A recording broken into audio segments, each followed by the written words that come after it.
네, 사랑하는 여러분, 우리는 지금 신약성경 요한복음의 말씀으로 복음의 신앙, 예배자의 신앙이라는 주제로 하나님이 주시는 말씀의 은혜를 받고 있습니다. 특별히 오늘 우리는 요한복음 4장 1절에서 26절의 말씀으로 영원히 목마르지 않는 생명의 말씀이라는 제목으로 하나님이 주시는 말씀의 은혜를 나누기를 소원합니다. 오늘 우리가 받은 본문 말씀인 요한복음 4장 1절에서 26절의 말씀은 지난 시간에 우리가 배운 본문 말씀인 요한복음 3장 31절에서 36절의 말씀에 이어지는 말씀이라고 할 수 있습니다. 우리가 저번 시간에 요한복음의 말씀을 통하여 배웠지만 예수님께서 이 세상에 오셔서 위대한 하나님의 구원의 사역을 진행하기 위한 공생의 삶을 시작하면서 많은 사람들에게 세례를 베푸시는 사건을 놓고 세례 요한의 제자들이 자신들의 스승인 세례 요한을 찾아와 이야기할 때 세례 요한은 예수님에 대하여 자신의 제자들에게 예수님은 하나님이 이 세상에 인류 구원을 위하여 보내주신 메시아임을 증언하면서 그렇기 때문에 예수님의 모든 사역에는 성령의 능력이 나타나고 그로 인하여 그분의 사역을 막을 사람은 이 세상에 없음을 증언하는 세례 요한의 모습을 말씀을 통하여 배웠습니다. 오늘은 지난 시간에 이어 요한복음 4장 1절에서 26절의 말씀으로 예수님이 어떤 분이신가에 대해서 계속하여 말씀을 통하여 배우기를 소원하는데요. 오늘 본문 말씀은 예수님이 자신의 제자들과 함께 세례를 베푸시던 곳을 떠나 갈릴리로 이동하시는 과정에서 사마리아라는 지역에 있는 수가라는 한 동네에 있는 우물가에서 있었던 한 사건을 기록하고 있는 말씀이라고 할 수 있습니다. 사랑하는 여러분, 오늘 본문 말씀을 보면 세례 요한의 제자들이 자신들의 스승에게 예수님께서 세례를 베푸시는 사건을 이야기했다는 사실을 예수님도 알게 되었다라고 말씀함으로 인하여 오늘 본문 말씀이 시작되게 됩니다. 오늘 본문 말씀이 요한복음 4장 1절의 말씀입니다. 예수께서 제자를 삼고 세례를 베푸시는 것이 요한보다 많다는 말을 바리새인들이 들은 줄을 주께서 아신지라 라고 말씀하고 있습니다. 오늘 본문 말씀 1절 말씀을 보면 예수님께서 제자를 삼고 세례를 베푸시는 것이 세례 요한보다 많다는 말을 바리새인들이 들은 줄 예수님께서도 아셨다라고 기록하고 있습니다. 여기서 1절이 어떻게 예수님께서 제자를 삼으셨다라고 말씀하고 있습니다. 여기서 예수님께서 제자를 삼으셨다라는 말씀은 예수님께서 위대한 공생의 사역을 시작하면서 12명의 제자를 부르시죠. 그리고 그 후에 70명의 제자들을 또 따로 세우십니다. 그러니까 오늘 본문 말씀에서 사도 요한이 예수님께서 제자를 삼으셨다라는 말씀은 예수님께서 12명의 제자를 세우시고 또 70명의 제자들을 세우신 것을 하나로 함축해서 예수님께서 제자를 삼으셨다라고 사도 요한이 기록하고 있는 겁니다. 그리고 뭐라 말씀합니까? 예수님이 제자를 삼으시고 세례를 베푸셨는데 예수님께서 세례를 베푸신 것이 세례 요한보다 그 세례 베푸신 사람들의 숫자가 많다는 사실을 바리새인들이 들었음을 주께서 아셨다라고 기록하고 있습니다. 자, 그러니까 오늘 예수님이 지금 세례를 베푸셨는데 그 세례 베푸신 것이 세례 요한보다 많다는 것을 바리새인들이 들었다는 거예요. 근데 이 1절에서 예수님이 제자를 삼으셨다라고 사도 요한이 기록하고 있습니다. 그러면 왜 사도 요한이 갑자기 예수님이 제자를 삼으셨다라는 말씀을 1장에 이어 또 4장이 시작되는 1절에서 말씀하고 있을까요?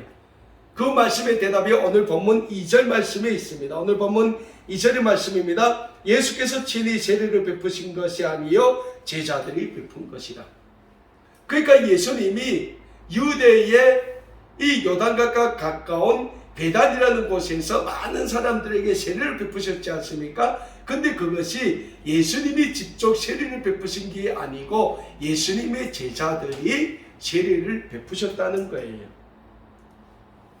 자, 근데 결국 예수님의 제자들이 세례를 베푸신 것이 바리새인들이 알았다는 거 아닙니까? 근데 그 전에 세례 요한은 그 세례 요한을 따르는 많은 제자들이 있었음에도 불구하고 세례 요한이 직접 요단강에서 세례를 베푸셨단 말이죠. 근데 예수님은 어떻게 합니까? 예수님이 직접 세례를 베푼 게 아니라 예수님의 제자들이 세례를 베푸셨다는 거예요. 그러니까 이게 잘못되면 바리새인들에게 굉장한 빌미를 줄 수 있는 그러한 사건이 되는 겁니다. 그래서 예수님께서는 이 바리새인들과의 마찰을 피하기 위하여 세례 베푸셨던 그 유대의 베다니를 떠나서 어디로 이동합니까? 갈릴리로 제자들과 함께 가시게 되었다는 거예요. 왜냐하면 바리새인들이 예수님의 제자들이 세례를 베풀었다는 사실을 알게 되었다면 다시 그들은 예수님을 찾아와 제자들이 세례를 베푸신 사건을 핑계로 예수님을 집요하게 공격하게 될 것임을 예수님은 아셨기 때문에 바리새인과의 불필요한 마찰을 피하시고자 더 이상 세례를 베푸셨던 그 사역을 중단하시고 한적한 갈릴리로 이동하기 시작했다는 겁니다. 자, 그래서 예수님이 지금 제자들과 함께 갈릴리로 가십니다. 그런데 유대 땅에서 갈릴리로 가자면 사마리아 지역을 반드시 통과해야 합니다. 오늘 본문 말씀 4절에 기록하고 있습니다. 예수께서 갈릴리로 가시면서 사마리아를 통과하셨다라고 말씀하고 있어요. 그런데 이 사마리아라는 지역이 굉장히 유대인들에게는 아이러니한 지역이에요. 이 사마리아의 땅에서 살고 있는 사람들도 대다수가 유대인들입니다. 그럼에도 불구하고 이 유대인들은 사마리아는 저주받은 지역으로 여기고 있었어요. 그래서 전통 유대인들은 사마리아에서 살고 있는 사람들과는 상종도 하지 않았습니다. 이 사마리아 지역을 지리적으로 본다면 오늘 이스라엘에 있는 그리심산과 에발산 사이의 능선에 위치한 지역입니다. 그리고 이 사마리아를 중심으로 북쪽으로는 갈릴리가 있고 남쪽으로는 유대와 이 연결하는 지역입니다. 그리고 서쪽으로는 지중해가 있고 동쪽으로는 요단강이 있는 곳이에요. 그럼에도 불구하고 이스라엘의 역사를 보면 사마리아는 주전, 그러니까 BC 722년에 아수르에 의하여 멸망을 당하는데 이때 아수르는 이스라엘의 민족 전통을 말살하기 위해 아수르 군대들이 사마리아 여인들을 강제로 강간하게 하였고 사마리아 여인들을 데리고 살게 했어요. 그래서 그 사건을 통하여 유대인들은 사마리아 사람들은 하나님의 선민으로서의 민족의 전통성을 잃었다는 이유로 사마리아 사람들을 유대인이 아닌 짐승처럼 여기고 있었다는 겁니다. 그래서 유대인들은 유대에서 갈릴리로 갈 때 사마리아를 통과해야 되겠으나 사마리아를 에돌아갑니다. 유대인들은. 그러나 오늘 본문 말씀을 보면 예수님은 지금 유대를 떠나 갈릴리로 가시면서 사마리아를 에돌아가지 않고 사마리아를 그냥 통과하고 계십니다. 그러다 예수님과 제자들은 사마리아 이 지역에 있는 수가라는 한 자그마한 마을을 통과하게 되는데 오늘 본문 말씀 5절에 보면 그 수가라는 동네에는 야곱의 운물이 있었다라고 말씀하고 있습니다. 오늘 본문 말씀 6절입니다. 거기 또 야곱의 운물이 있더라. 예수께서 길 가시다가 피곤하여 운물 곁에 그대로 앉으시니 때가 6시쯤 되었더라라고 말씀하고 있습니다. 예수님께서 지금 사마리아 지역을 통과하시다가 수가라는 마을에 있는 야곱의 우물에 도착했을 때 시간이 제6시였다라고 오늘 본문 말씀에서는 기록하고 있습니다. 이스라엘의 6시, 6시면 한국을 말하면 정오 12시를 가리킵니다. 그러니까 이 12시면 이스라엘에서는 가장 태양이 강렬한 시간입니다. 그러니까 너무 뜨거운 거예요. 그래서 이 시간에는 이스라엘 사람들은 밖에 나오지도 않아요. 집 안에만 있어요. 너무 뜨거워서. 근데 그 시간에 예수님이 이 수가라는 마을에 있는 야곱의 우물에 도착했습니다. 예수님이 너무 지쳐서 거기에 앉아서 좀 휴식하시고 예수님의 제자들은 먹을 것을 구하기 위하여 식사를 해야 되지 않습니까? 먹을 것을 구하기 위하여 그 수가라는 마을에 들어가고 그 야곱의 우물에는 예수님 한 분만 앉아 계시게 됩니다. 바로 이때 수가 마을에 살던 한 여인이 야곱의 우물에 물을 길러 나오다가 야곱의 우물 곁에 앉아 계시는 예수님을 보게 됩니다. 그러니까 지금 예수님은 야곱의 우물 곁에 앉아 계시고 이 여인은 우물에서 물을 깃고 있지 않았겠습니까? 그런데 예수님께서 그 여인에게 물을 좀 달라라고 말씀을 합니다. 오늘 보면 7절입니다. 사마리아 여자 한 사람이 물을 기르러 왔음에 예수께서 물을 좀 달라 하시니 라고 오늘 본 말씀 7절에서는 기록하고 있습니다. 근데 사랑하는 여러분, 오늘 본문 말씀을 보면 예수님께서 물을 달라라는 말씀을 들은 이 사마리아 여인의 반응이 놀랍습니다. 오늘 본문 9절입니다. 사마리아 여자가 이르되 당신은 유대인으로서 어찌하여 사마리아 여자인 나에게 물을 달라 하나이까 하니 이는 유대인이 사마리아인가 상종하지 아니함이로라 라고 오늘 본문 9절에 기록하고 있습니다. 오늘 본문 말씀 9절의 말씀을 보면 물을 좀 달라고 하신 예수님을 보고 이 사마리아 여인이 이런 말을 합니다. 내가 보기에 당신은 유대인인데 왜 사마리아 여자인 나에게 물을 달라고 하십니까? 라고 말하는 거예요. 사랑하는 여러분, 제가 앞에서도 말씀드렸지만 유대인들은 사마리아 사람은 사람 취급도 하지 않는 그러한 풍습이 있었습니다. 그런데 예수님은 유대인으로 이 세상에 오셨지 않습니까? 이 사마리아 여인이 예수님을 보니까 예수님은 유대인이에요. 근데 그 유대인인 예수님이 사마리아 여인인 자기에게 물을 좀 달라라고 말씀을 했다는 거예요. 그러니까 이 사마리아 여인은 도저히 이해가 안 되는 것이죠. 그래서 예수님께 뭐라고 합니까? 당신은 유대인인데 왜 나에게 물을 달라고 합니까? 라고 얘기를 하는 거예요. 그러면 사랑하는 여러분, 예수님은 왜 사마리아 여인, 유대인들이 사마리아 사람들과는 상종하지 않는 걸 알면서도 그 사마리아 여인에게 물을 달라고 말씀하셨겠습니까? 여기에 예수님의 인류 구원을 위한 위대한 사랑이 깃들어 있는 겁니다. 비록 유대인은 사마리아 사람들을 멸시하지만 예수님은 온 인류 구원을 위하여 유대인이나 이방인이나 모든 하나님의 피조물인 우리 모든 인류를 사랑하시는 사랑의 주님이시기 때문에 예수님은 그 사마리아 여인에게 나에게 물을 좀 달라라고 말씀하신 거예요.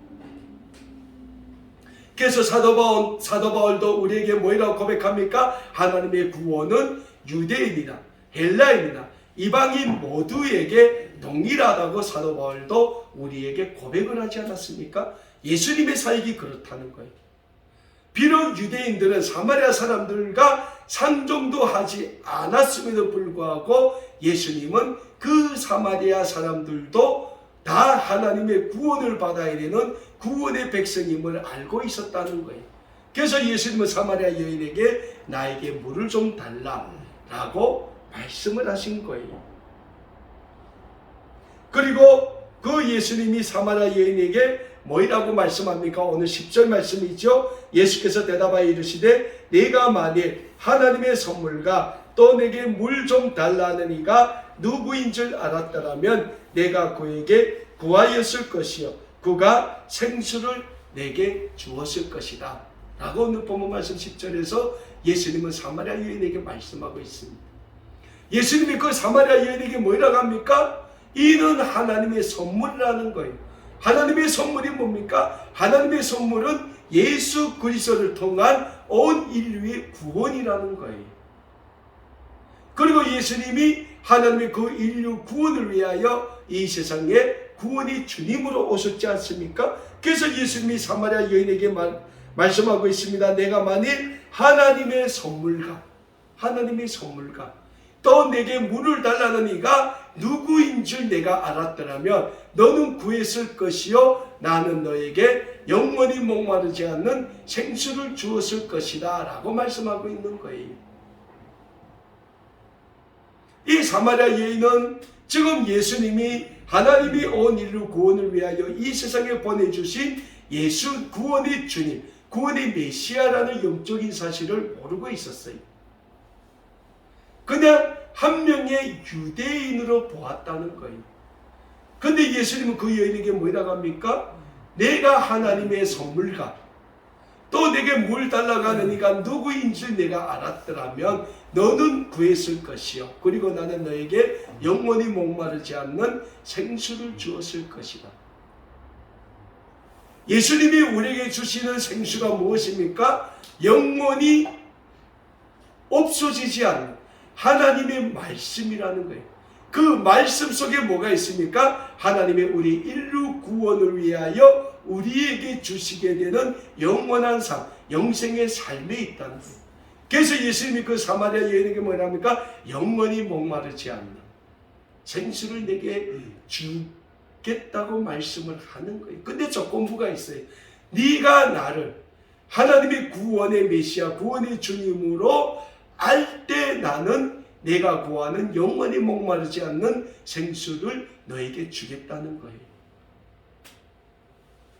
사랑하는 여러분, 오늘 우리의 삶도 마찬가지입니다. 우리가 이 세상을 살면서 예수 그리스도는 하나님의 온 인류 구원을 위하여 이 세상에 보내주신 구원의 주님임을 믿고 먼저 고백하는 것이 중요하다는 거예요. 우리가 예수 그리스도를 하나님의 영원한 구원의 주님을 믿고 고백할 때 하나님은 그 예수 그리스도를 통하여 우리에게 영원한 하나님의 삶, 영생의 삶을 주시게 된다는 거예요.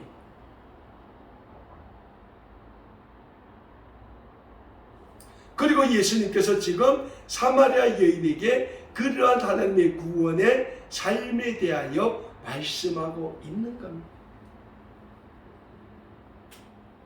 사랑하는 여러분, 예수님 당시 유대인들은 구약의 율법을 잘 지키는 것이 영생을 얻는 유일한 길이라고 생각을 했습니다. 그러나 예수님은 우리에게 예수님이 누구이신지 잘 알고 예수님을 잘 믿는 것이 하나님이 우리에게 주시는 영생을 얻는 길이라고 말씀하고 있습니다. 그래서 오늘 본문 말씀 14절에서 예수님은 우리에게 이런 말씀을 주십니다. 내가 주는 물을 마시는 자는 영원히 목마르지 아니하리니 내가 주는 물은 그 속에서 영생하도록 솟아나는 샘물이 되리라 라고 말씀하고 있습니다. 그래서 오늘 우리도 예수님을 알기에 힘써야 합니다. 오늘 우리가 예수님이 누구이신지 잘 알아갈 때 우리는 하나님이 예수님을 통하여 우리에게 날마다 주시게 되는 하늘의 은혜를 누리게 될 것이며 우리가 하늘의 은혜 안에 살아갈 때 우리의 삶은 하나님의 구원의 영광을 위해 살아가는 복된 삶이 된다는 영적인 진리를 늘 잊지 마시고 그러한 복된 삶, 하나님의 구원의 영광을 위한 삶을 살아가게 힘쓰는 우리 모두가 다 되실 수 있기를 간절히 소원합니다. 자, 그럼에도 불구하고 우리는 아직도 예수님에 대해 잘 모르고 이 세상을 살아갈 때가 많다는 거예요. 그리고 오늘 본문 말씀에 나오는 사마리아의 수가성의 이 여인도 오늘 우리와 같은 모습을 예수님 앞에서 보이고 있습니다. 예수님의 말씀을 들은 이 여인은 예수님께 물이야 운물에서 길어먹지 어떻게 또 다른 목마르지 않는 물이 있을 수 있습니까? 라고 반문하고 있는 모습을 오늘 본문 말씀 11절에서는 기록하고 있습니다. 그러나 사랑하는 여러분, 예수님의 계속되는 말씀을 들은 사마리아 여인의 반응이 조금씩 놀랍게 변화되고 있음을 우리는 오늘 본문 말씀을 통하여 찾아보게 됩니다.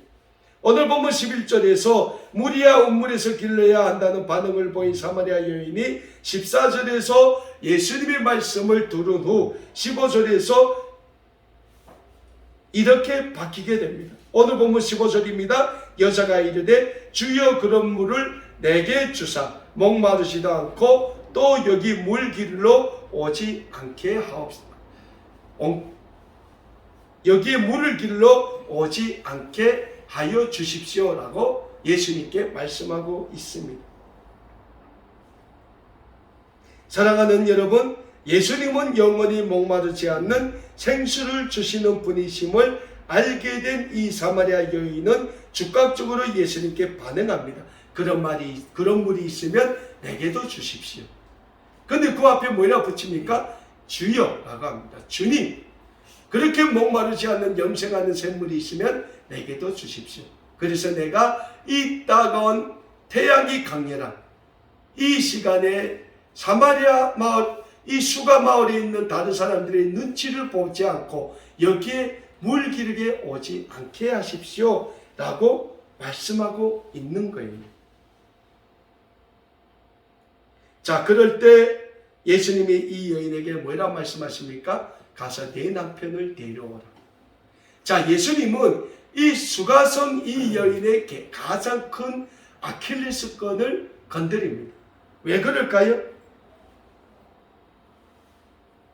이 여인에게는 남편만 6명이 있었어요.